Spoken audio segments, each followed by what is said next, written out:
In an unexpected twist on Gold Rush Tony, Beats finds himself seeking assistance from Parker Schnabel after a devastating flash flood wreaks havoc on Monica Beats' mining operation. This dramatic plea for help, however, is tinged with tension from their storied past, and Parker's refusal could signal an act of revenge. The mining season on the Klondike has always been fraught with challenges, but Monica Beats and her crew never anticipated the disaster that struck their operation. A sudden and violent flash flood threatened to derail months of hard work, leaving Monica and her father, Tony Beats, scrambling to save their claim from complete devastation. This unforeseen crisis would lead to a tense standoff between Tony and his rival Parker Schnabel in a dramatic clash that would send shockwaves through the mining community. The flood hits hard. The chaos began with an unrelenting surge of water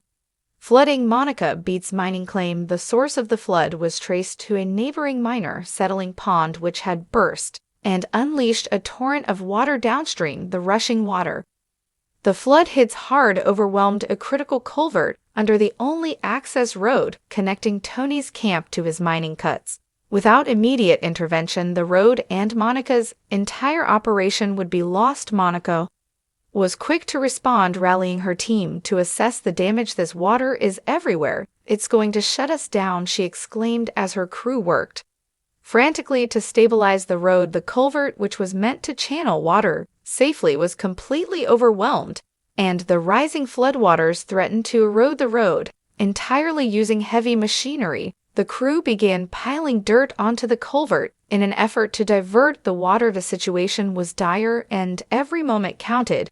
"If we lose this road, we lose everything," Monica stated, her voice filled with urgency as her team battled the elements. Tony Beats steps in as word of the disaster reached him. Tony Beats rushed to the scene to assess the damage himself. No, for his non-nonsense demeanor, Tony was visibly frustrated by the scale of the problem.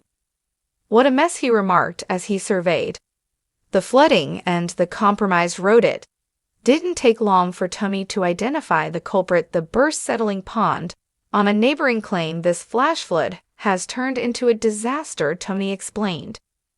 The water now surging through their claim posed a serious threat not only to Monica's operation, but also to the rest of Tony's mining infrastructure. Under their restricted water license, the Beats family faced significant limitations in how they could manage the flow, complicating their efforts to mitigate the damage. Despite the challenges, Tony remained focused on finding a solution. He urged Monica and her team to act swiftly, emphasizing the importance of minimizing downtime. The repairs to the road would require significant effort, but they were essential to keeping the operation running. A temporary fix. Monica's crew, a temporary fix, worked tirelessly to stabilize the road and secure the covered. Heavy equipment was brought in to rebuild the washed-out sections and redirect the flow of water.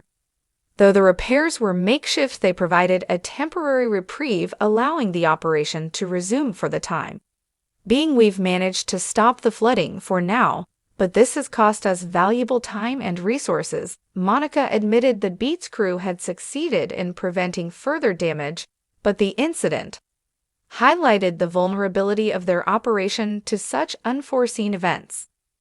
Neighborly negotiations. Recognizing the need for a more permanent solution, Tony Beats turned his attention to Parker Schnabel, whose neighboring claim held the key to resolving the issue. Parker's claim had the necessary water license to redirect the creek before it entered the Beats' property. Tony approached Parker with a request for assistance, hoping to forge a cooperative solution. However, the history between Tony and Parker complicated the negotiations. Parker, recalling past grievances, was hesitant to take on the burden of redirecting the water. "Tony wants me to take on all this water.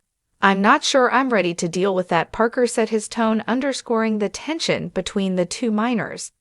Years earlier, Parker had sought permission from Tony to draw water from his land, but was met with resistance. The memory of that rejection lingered, And Parker saw this moment as an opportunity to assert his independence. "Tony didn't make it easy for me back then, why should I do him a favor now?" Parker questioned, hinting at a sense of revenge driving his reluctance. A clash of titans, the standoff between Tony and Parker represented more than just a disagreement over water management.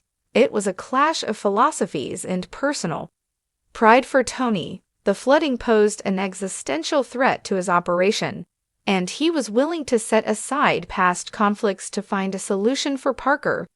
Moving forward, the request symbolized an opportunity to stand his ground and assert his autonomy. In the face of Tony's dominance, as the negotiations dragged on, the Beats crew continued their efforts to stabilize the access road. Monica's team worked diligently to shore up the repairs, but the long-term sustainability of their operation remained questioned. "We're back in business for now," Monica said, "but we need a permanent solution to avoid another disaster like this moving forward." The flood crisis, on Monica's claim, highlighted the precarious nature of mining in the Klondike, where cooperation between neighboring miners can mean the difference between success and failure. While the Beats crew managed to weather the immediate storm, the unresolved tensions with Parker Schnabel cast a shadow over their efforts. "This isn't just about the water," Tony reflected. "It's about finding a way to work together so we can all keep mining."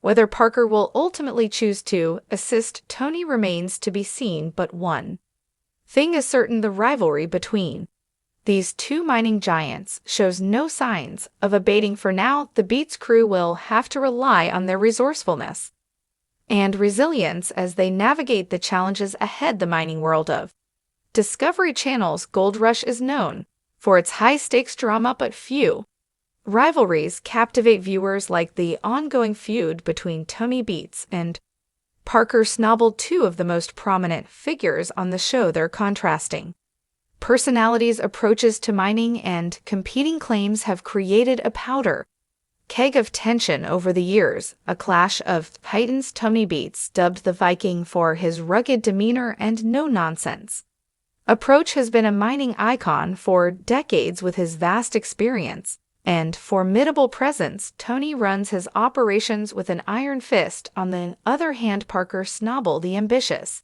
young miner, is equally formidable.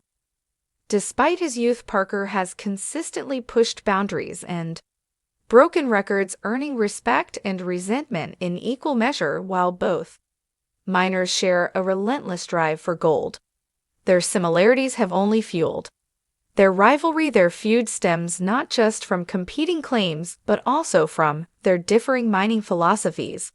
Where Parker emphasizes efficiency and innovation, Tony is rooted in traditional methods, often trusting his gut over technology. The water wore a flash show in their feud. One of the most recent flash points in their rivalry arose when Tony Beats faced a significant flooding issue. On his claim, a neighboring miner's settling pond burst, causing a flash flood that threatened to shut down Monica Beats' operation and wash away crucial access roads with water licenses. The water war tightly regulated. Tony turned to Parker Schnabel for a solution, hoping to divert the creek. Using Parker's claim, however, Parker's response reignited old wounds, recalling past instances where Tony had been uncooperative with sharing resources. Parker was reluctant to help. "Tony wants me to take on all this water, but I remember when I needed water access, and he refused." Parker said this refusal was seen by many as an act of calculated revenge, leaving Tony to deal with the crisis on his own. A history of tensions, the water dispute is just one.